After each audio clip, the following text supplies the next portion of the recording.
Welcome. Thank you so much for joining this workshop on salary negotiations. My name is Sarah Hoffman-Grant, and I'm the Assistant Director of Alumni Relations and Annual Giving for the Milken Institute School of Public Health. I am really thankful that you're joining this session to hear from Sam Neary, the career counselor for the School of Public Health, and also to hear a little bit about the Honorary Society Delta Omega. We'll hear about that from Jennifer in just a second. But I'm very grateful that you're taking time out of your schedule in what is a very hectic and anxious time for a lot of us to be here. And I hope that each of us are healthy and safe as we join this workshop. And I encourage you, if that is not the case for you or somebody in your family, to reach out to me after this workshop. There are resources through GW for students and alumni with physical or emotional concerns right now. So I just want to make sure that everyone knows that that is a resource. As I said, I'm the Assistant Director for Alumni Engagement for the Milken Institute School of Public Health, and so it's a pleasure for me to work with alumni from all over the school who do a lot of different things. There are both alumni and students joining in this presentation, and so it's a delight for both types of our community to be here. If you're an alumnus, I encourage you to check out all of the resources available to you as an alumnus at alumni.gwu.edu. There are a lot of networking opportunities, professional development opportunities, social engagements, and ways to volunteer and give back that you can find on that website. And I'll chat that in the little chat box. One of the cool alumni programs that the School of Public Health has is working with the GW chapter of the Delta Omega Honorary Society in Public Health. And the Vice President of our GW chapter is here with us, Jennifer Maisel. So I'm going to turn it over to her to say a couple words about the Delta Omega program. Thanks, Sarah. So as Sarah just said, my name is Jennifer Maisel. I'm the current Vice President of the GW chapter of Delta Omega this year. I also wanted to echo her comments and thank you for taking the time to join us for this webinar tonight, given everything going on. I think this topic of salary negotiation in public health is a really timely topic, as the lack of funding for public health programs and professionals is really at the forefront right now. And I also hope that you are all staying safe and healthy at this time. To share a little bit about the Delta Omega chapter at GW, wanted to just talk a little bit about the history of the chapter and the history of the organization in general. So Delta Omega is the National Honorary Society for Graduate Studies in Public Health.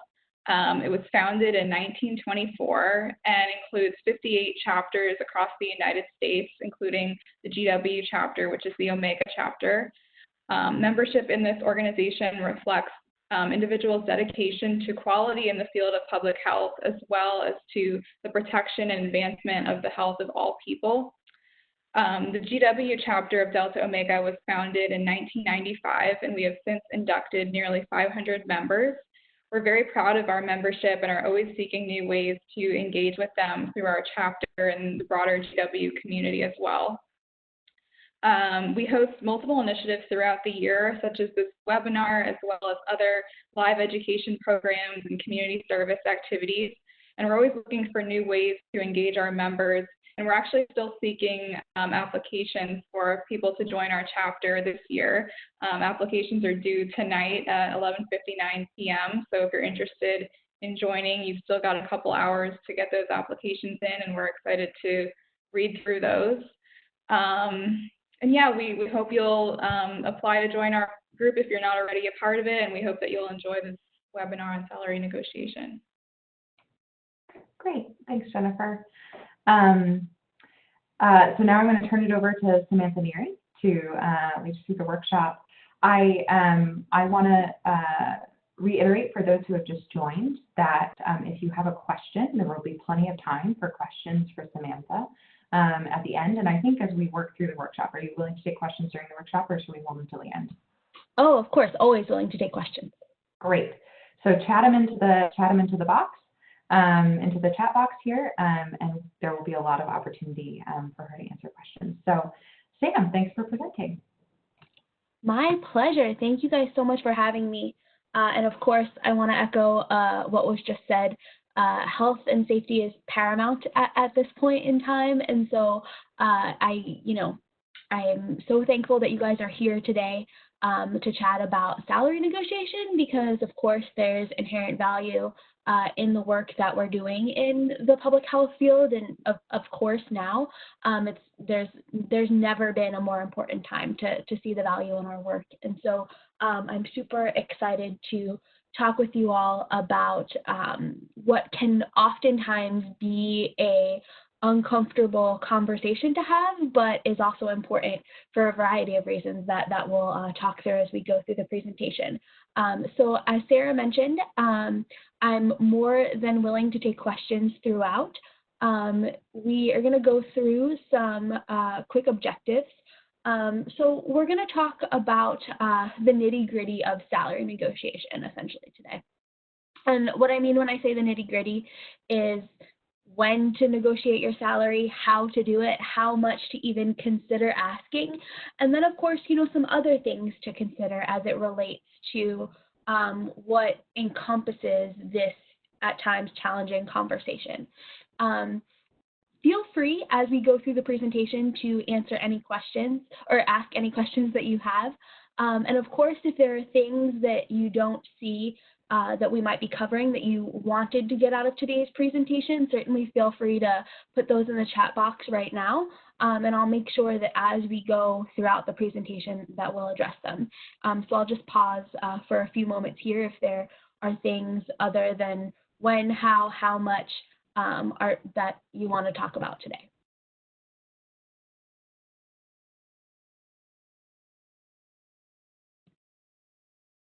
Alrighty. So we'll move on then. So oftentimes the first question that I get asked when talking about this idea of salary is, when should you even bring it up to an employer? And my answer to that is always after you receive an offer.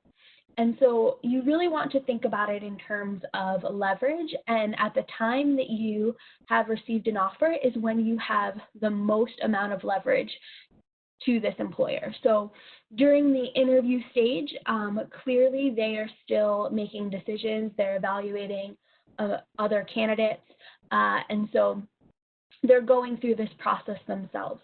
But once you receive an offer, they've already selected you as the person that they want for this role. And so taking that time and understanding that they see value in you is important in deciding when you're going to broach this idea of salary.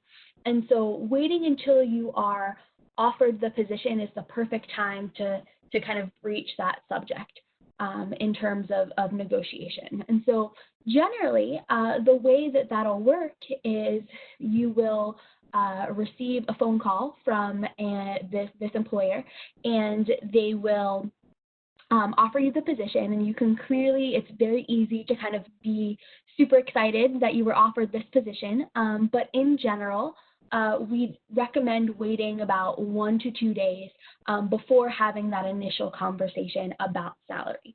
So once you get that phone call offering you the position, you can certainly say, thank you so much for the offer. Would you mind sending this to me in writing? I would be more than happy to consider this. I'm super excited, but I just want to, take some time to think through some things. And then set up a time to chat with them later on so that you have time to consider the entirety of the package. So how much should you consider offering? Usually they will offer a number first. So they'll say, we'd like to offer you this number. And the idea is that you want to increase that number clearly. And so you don't necessarily get things that you don't ask for. And so you want to make sure that you're asking for a number that's higher than their initial offer. But sometimes it's difficult to think about and decide how much more than their initial offer that you want to ask for. And so we generally recommend, of course, doing research. So there are a ton of online salary calculators, Glassdoor, PayScale, places that you can go and put in the location of the job, the organization, and kind of figure out a general range of what is being offered to folks that are taking advantage of those opportunities. But you can also have those conversations with individuals in your network. And so, of course, you don't want to ask them outright, how much money do you make? But you can certainly give them a range and say, I'm looking at XYZ range in terms of negotiating my salary. Do you think that is a reasonable ask? And so getting some insight into the field and the organization could very much be of value. And so all of this research is going to culminate in this idea of giving the employer a range to counteract their initial offer that they give to you. And so you can say something as simple as, you know, I was really hoping for something between, you know, 40,000 and 60,000, for example. 60,000 to 80,000 as another example. You really want this range to be wide enough to give you an opportunity to negotiate with the employer. And so this range should really consider a wide variety of things. So the bottom of it, the minimum aspect of your range should really be in relation to your budget, right? So what can you reasonably live on? And that could be your minimum range. And then, of course, bump that up by $20,000, $30,000, and that could be your optimal range. And so that way, you are allowing them to open the door up for conversation. Of course, you want to ask for more than what you actually want in that ideal number that you're giving them. But of course, be realistic, kind of given your research. That's another reason why it is important to do research before, so that you are, asking them for something that will be reasonable and that they can possibly do. So of course, there's a couple of things that employers are going to consider, and I think that this is important to keep in mind as you are moving into your negotiations. Of course, the market is one of them. Employers generally also adhere to supply and demand. So most companies regularly conduct market surveys and try to offer competitive salaries. And so that's going to be part of the salary package that they're going to offer you. It should be competitive. As long as you've done your research, you should have an idea of what a competitive offer should be. And so that's also something to utilize in your conversation if you find that their offer is, considerably lower than the rest of the market. That's something that you can point to in terms of letting them know that generally in this field, the median salary is XYZ.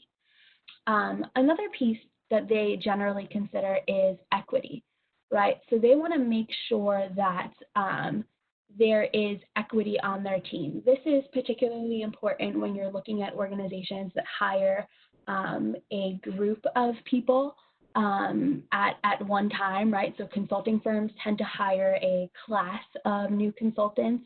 Or even if you're thinking about organizations that are bureaucratic in nature, you don't want to have someone at a higher title that is making less than someone with a lower title. So it's important to remember that equity is something that they consider, and kind of pay bands might also be something that they consider when they're making that offer. And the last piece is budget. So just like you're going to consider what your budget is, as you're thinking about salary, the organization also has their own budget that they must adhere to. So there, of course, may be a limit on how much a company can pay, whether that be because of budget cuts or finite resources on a grant or, other things of the like. And so while it's important to do your part and ask for the question of a higher salary or, enhancements to your salary package, it's important to remember that these organizations may also be working within their own constraints. So employee considerations, other things that you could also consider when we're thinking about the total rewards of your general kind of compensation package. So compensation generally is considered to be your base pay, right? So your take-home pay, as well as the option of bonuses and stock options.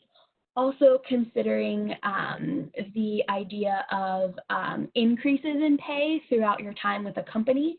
So whether they are merit increases, which are based on your performance, and thus your increase in salary might be dependent on you successfully completing goals or hitting certain benchmarks that are established between you and your supervisor, or if it's just a general kind of cost of living kind of standard, 1 to 3% range each year. And these are important to consider as it relates to your earnings throughout your time at the company. So as you consider what your initial salary is coming in, what is your earning potential throughout your time there?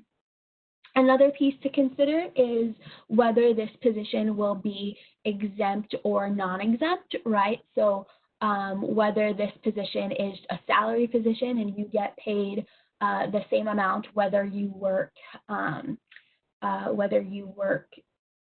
60 to 80 hours a week. I hope it's not 80, but it very well might likely be 60. Or if you get overtime pay and it's an hourly position.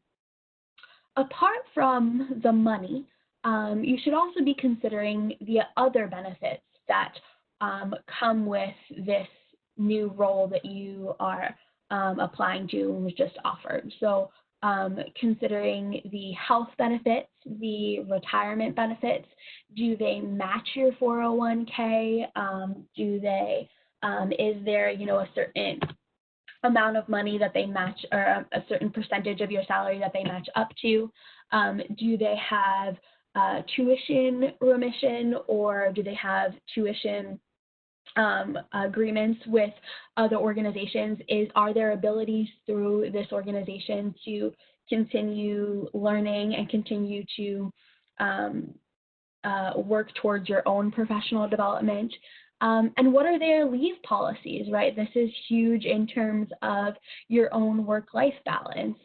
So do they have parental leave? Do they have, both types of parental leave? Do they have, what is their vacation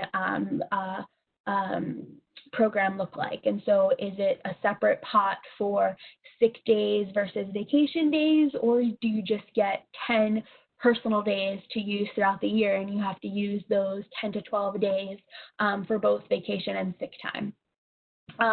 Also, keeping in mind your own work-life balance, this idea of the ability to travel, again, your own personal development and training, so that might not come in the form of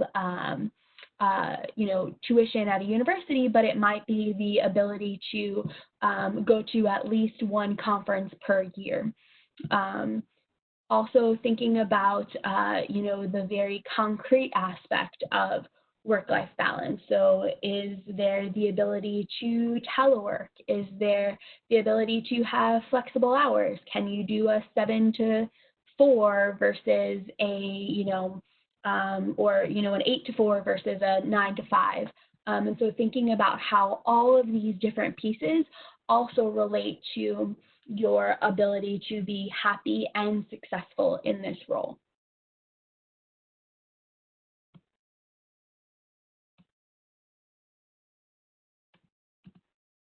All right, so as you've gone through this process and you've done your research, you've considered the entirety of the compensation package, you've received the offer, and you really want to think about asking them for an increase in salary.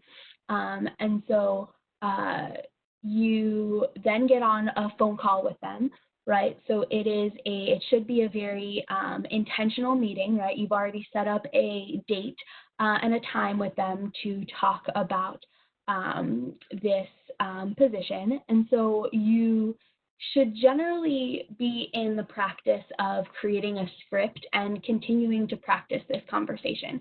Admittedly, it is something that can be very uncomfortable. So the more you practice having this conversation, the more comfortable you'll be. The other thing to remember is that you don't get things you don't ask for. And so it's super, super important just to get through this conversation. Because if you've done everything that we've talked about earlier, and you've done your research and you've considered the entirety of the compensation package, you at the end of the day will be happier having negotiated an entirety of your package that you're comfortable with. So a quick example of a script that you might consider using. This is great news. Thank you so much for choosing me as your finalist. I really appreciate the offer of $60,000, but I was hoping that the salary would be closer to $67,000 based on my skills and education and experience, and the results I was able to achieve even at my previous place of employment. Can we discuss the salary of $67,000 for this role?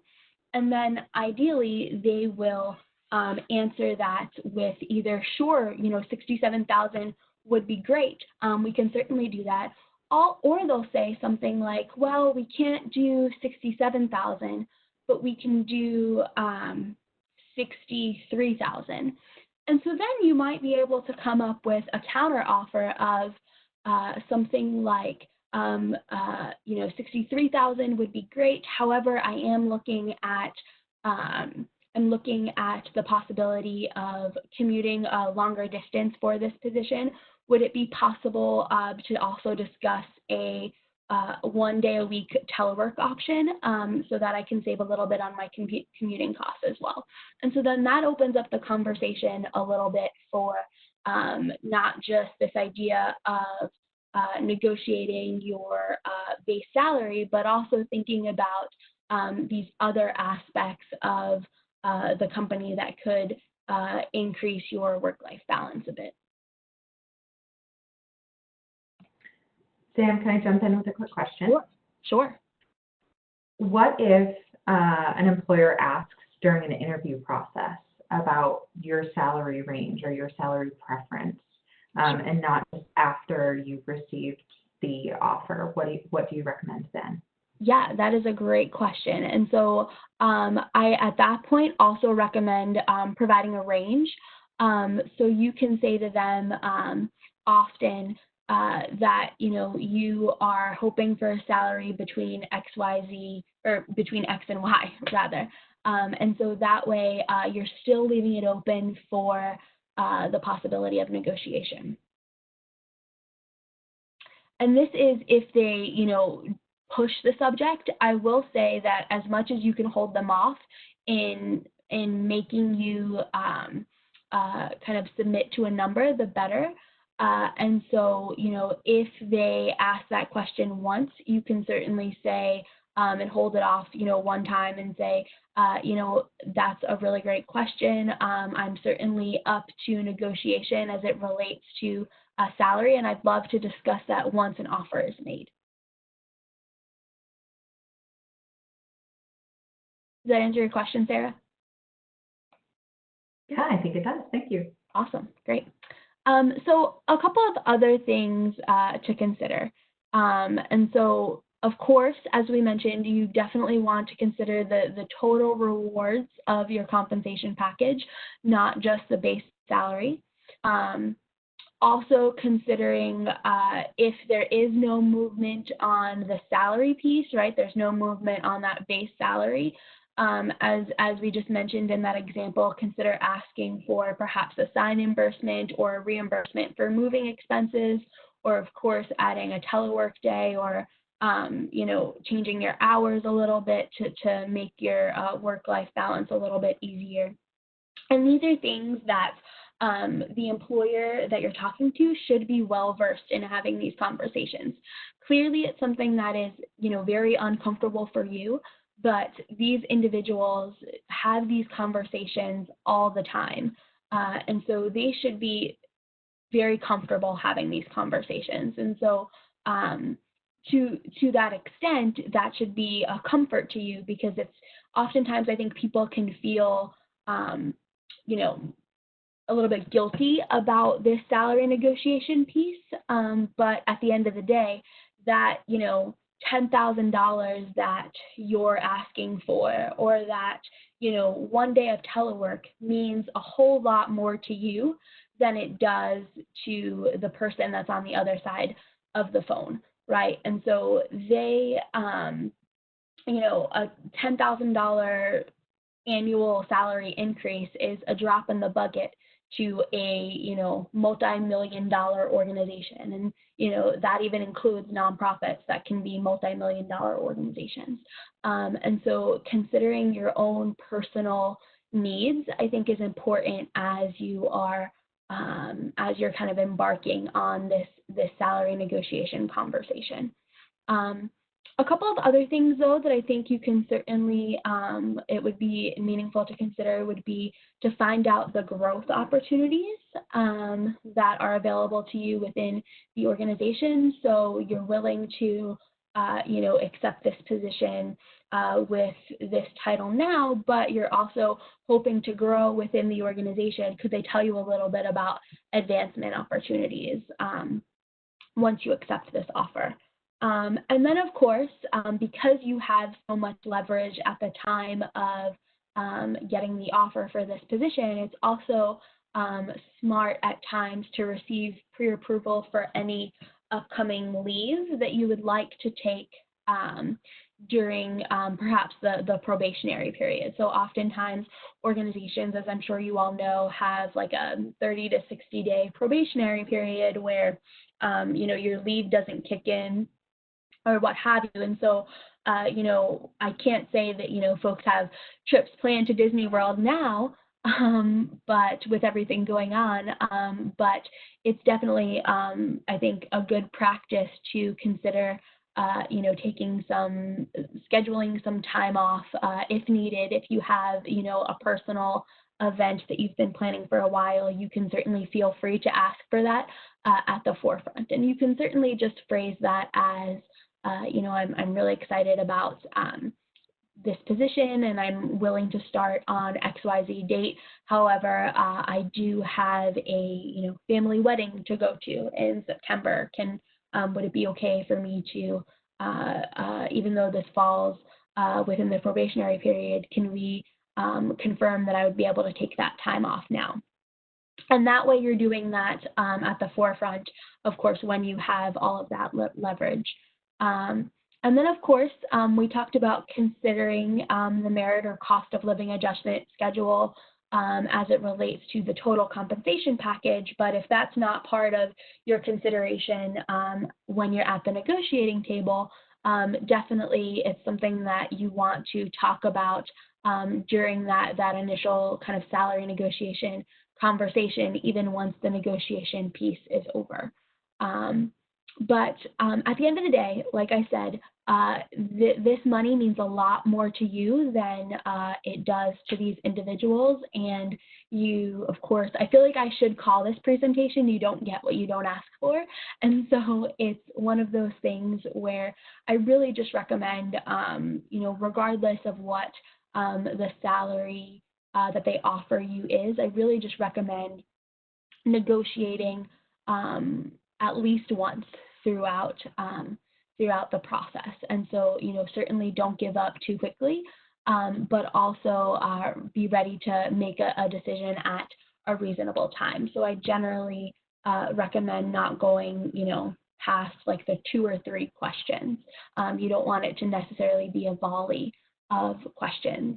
But I have the utmost confidence in all of you that you'll be able to kind of push through the awkwardness of the conversation and ideally utilize that leverage of being offered these positions and use it to your advantage to not just have a higher salary, but also really make some increases in terms of your work-life balance and total compensation package.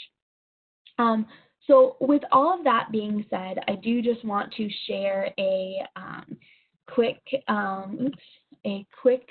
resource slide. So I had mentioned a few places that you can go to look at the general salary range for organizations and such.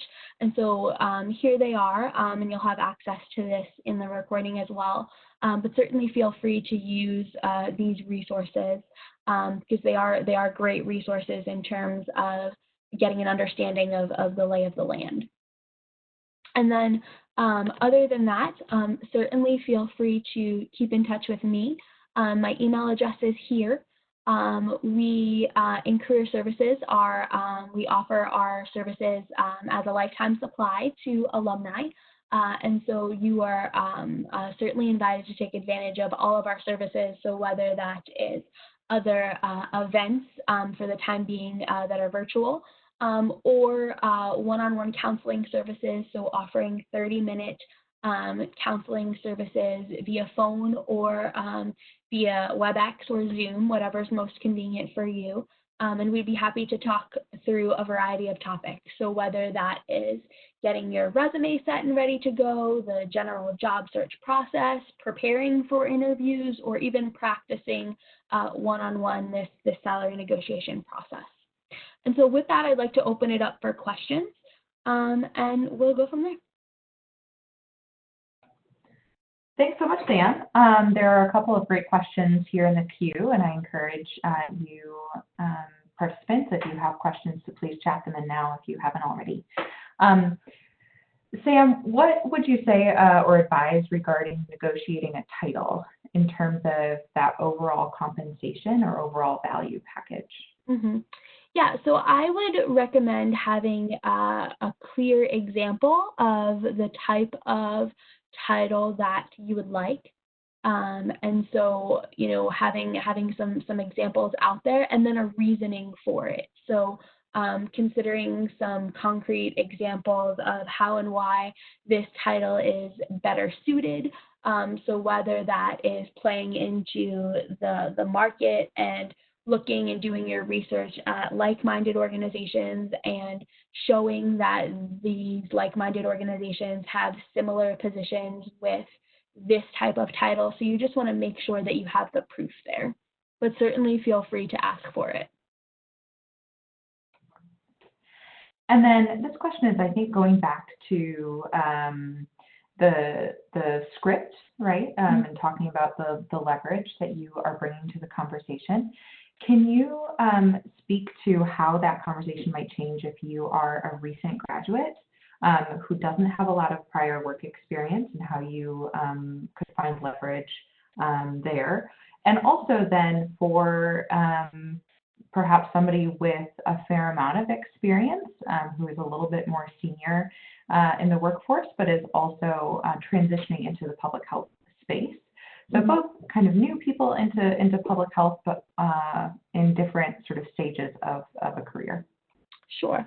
So, you could certainly play up the skills and qualifications that you do have for the role. And so thinking about folks that are just graduating with their MPH, even if you don't have a ton of paid experience, you could certainly have a ton of transferable skills. And so pointing that out and stating the successes that you do have. Or if, for example, the job description, oftentimes in public health, we have job descriptions that list specifically Masters of Public Health preferred. So it'll be something like, bachelor's degree required, Masters of Public Health preferred. And so even if you don't have a ton of experience, but you have that MPH, which we know is a preferred qualification that not everyone has.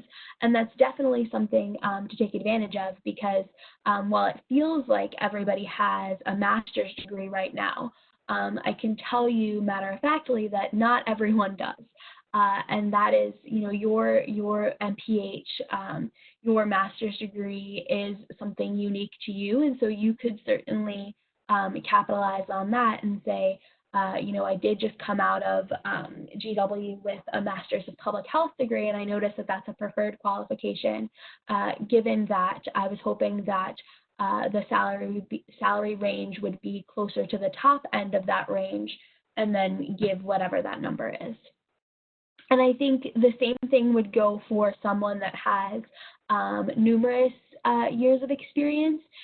Particularly focusing on the transferable skills piece and really thinking about what are your qualifications for this role, and just reiterating them as you are having that conversation.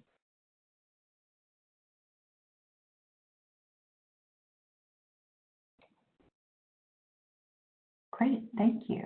No problem. So here's a question.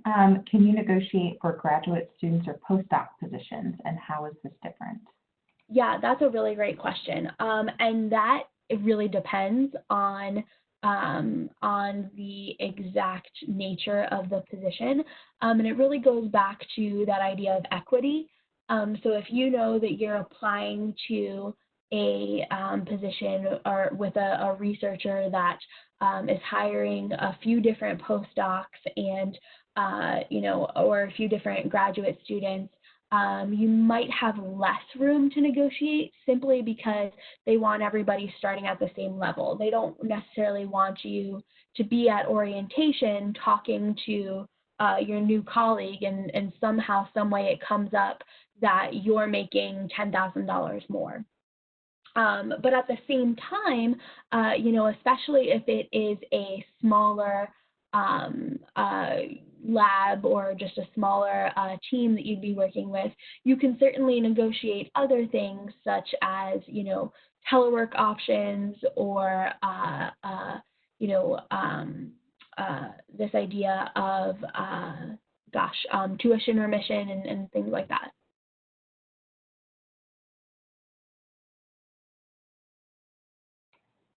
Great, thanks.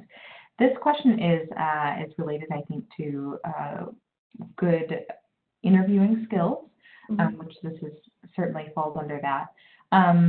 During an interview, when the interviewer asks if you have any questions for them, what number of questions would you say is a good amount, or what types of questions would you say are appropriate at that point? Yeah, so I think in terms of type of question, you would really want to read the room. And so certainly if you have time, ask as many questions as time allows, right? At the same time, you want to make sure that those questions are substantive. So I often tell folks to really think about what they value in their workday and ask questions that are related to that. So these are things that you can't necessarily find on the website, but that they are things that are really going to help you make a decision as to whether or not this would be a good place for you to spend the majority of your time, because in all reality, we spend a lot more time at work than we do oftentimes in our own, personal lives. And so considering, if you feel like, workplace culture is really important to you, maybe asking a question about what they like about the workplace culture, or if you really value this idea of promotion, right? Maybe asking, someone who has been with the company for a while, what they've liked about each one of their roles at the organization. And that'll also show that you've done your research into their background as well. But I think substantive is key.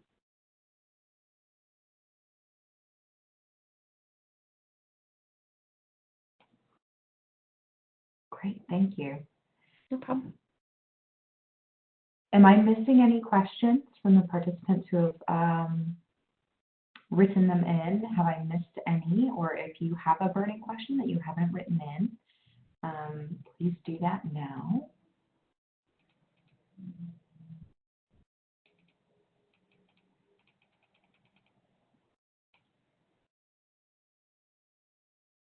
Great, okay. So in that case, I want to thank again everyone for participating, for calling in. I'm really glad that you made time for this. This is a presentation about investing in yourself, right? And so I appreciate and applaud you for taking the time to learn about that and to make that investment. That's really important.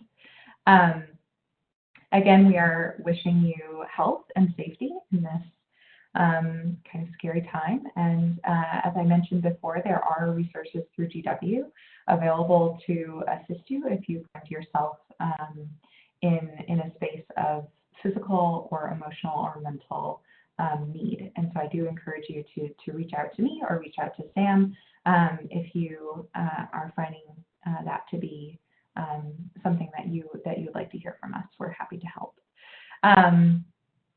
As Sam mentioned, Career Services is a lifelong service to GW students and GW alumni.